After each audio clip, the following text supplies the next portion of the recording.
Video के पिछले भाग में हमने देखा कि किसी चीज का एक मोल और कुछ नहीं लेकिन 6.022 टाइम्स 10⁻23 पार्टिकल्स होता है। ये एटम्स हो सकते हैं या मॉलिक्यूल्स या और कुछ भी हो सकता है। अगर हम आपको प्योर गोल्ड का एक मोल दें तो इसमें मौजूद नंबर ऑफ एटम्स किसके बराबर होंगे? जी हां, इतने सारे एटम्स के बराबर होंगे। और प्योर वाटर के एक मोल में इतने मॉलिक्यूल्स होंगे। लेकिन मोल की साइंटिफिक डेफिनेशन क्या है? साइंटिफिकली एक मोल सब्सटेंस की वो मात्रा होता है जिसमें उतने ही एटम्स, मॉलिक्यूल्स या पार्टिकल्स की संख्या होती है जितने कि कार्बन 12 के 12 ग्राम्स में एटम्स होते हैं। जी हां, हमें भी पहली बार पढ़ने से ये नहीं समझा था, लेकिन आपके लिए इसे आसान बनाते हैं। इस डेफिनेशन को स्क्रीन से निकाल देते हैं। अब हमारे पास जो स्क्रीन पर 12 ग्राम्स ऑफ कार्बन 12 है। कार्बन 12 कार्बन के आइसोटोप्स में से एक है। अब कार्बन 12 की 12 ग्राम्स को स्टैंडर्ड लिया गया था। इसके बारे में क्या स्पेशल है? क्या आप अनुमान लगा सकते हैं कि यहां कितने एटम्स हैं?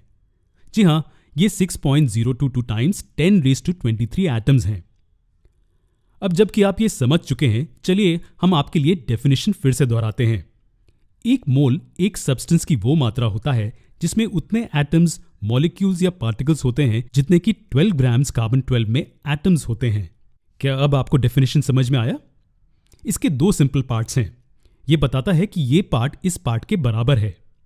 सब्सटेंस के एक मोल में नंबर ऑफ पार्टिकल्स कार्बन 12 के 12 ग्राम्स में प्रेजेंट नंबर ऑफ एटम्स के बराबर है।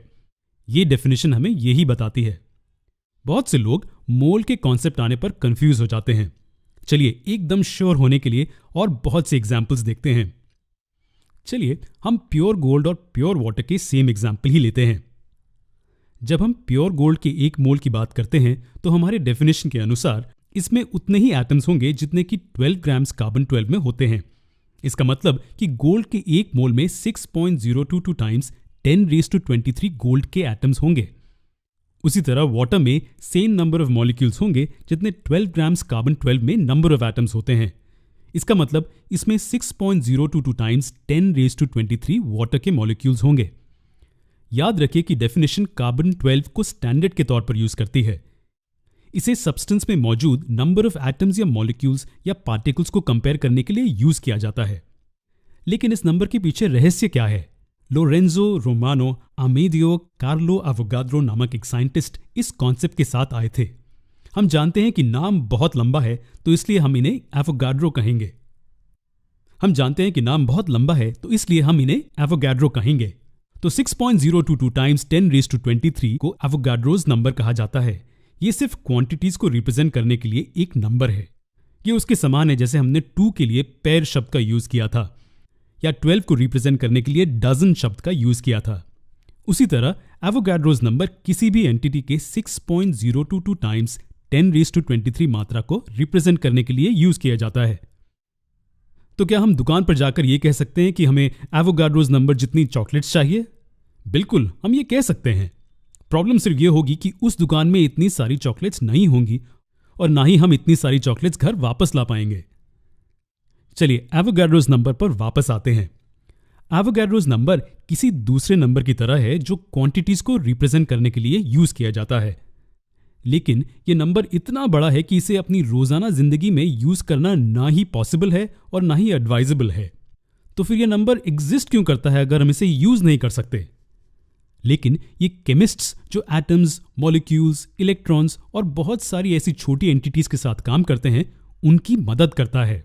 इसी कारण से ये कोई भी सब्सटेंस के एक मोल को कैलकुलेट करने के लिए यूज किया जाता है। चलिए एक आखिरी कॉन्सेप्ट की बात करते हैं। हम जानते हैं कि कार्बन 12 का एक मोल कार्बन 12 के 12 ग्राम्स होता है।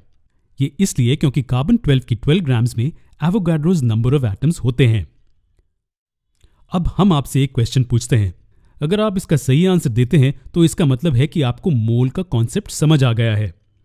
प्योर गोल्ड के एक मोल का मास क्या होगा? क्या वो 12 ग्राम्स होगा? आंसर है नहीं, ये 12 ग्राम्स नहीं होगा। नोट कीजिए कि दोनों केसेस में नंबर ऑफ एटम्स सेम ही होंगे, लेकिन गोल्ड के एटम का मास कार्बन 12 के एटम के मास से अलग है। इसलिए गोल्ड के 1 मोल का मास निश्चित कार्बन 12 के 1 मोल के मास से अलग होगा। तो गोल्ड का 1 मोल का वजन लगभग 196.97 ग्राम्स होगा। ये इसलिए क्योंकि गोल्ड एटम का मास कार्बन 12 एटम्स के मास से अलग है। उसी तरह वाटर के 1 मोल में एवोगाड्रोस नंबर ऑफ मॉलिक्यूल्स होंगे, लेकिन इसका वजन 12 ग्राम्स नहीं होगा। तो अगर हम वाटर का 1 मोल लें और उसका मास ढूंढें, हमें आंसर 18.015 ग्राम्स ऑफ वाटर मिलता है। और हम श्योर हैं कि आप जानते हैं ये क्यों है। तुलना के लिए अगर हम गोल्ड का 1 मोल, सिल्वर का 1 मोल और कॉपर का 1 मोल लें तो सभी में सेम नंबर ऑफ एटम्स होंगे, जो कि 6.022 टाइम्स 10⁻23 एटम्स हैं। ये नंबर एवोगाड्रोस नंबर है। खैर, हर एक का मास अलग होगा। ये इसलिए क्योंकि इंडिविजुअल एटम्स का मास जो ये एलिमेंट्स बनाते हैं अलग है।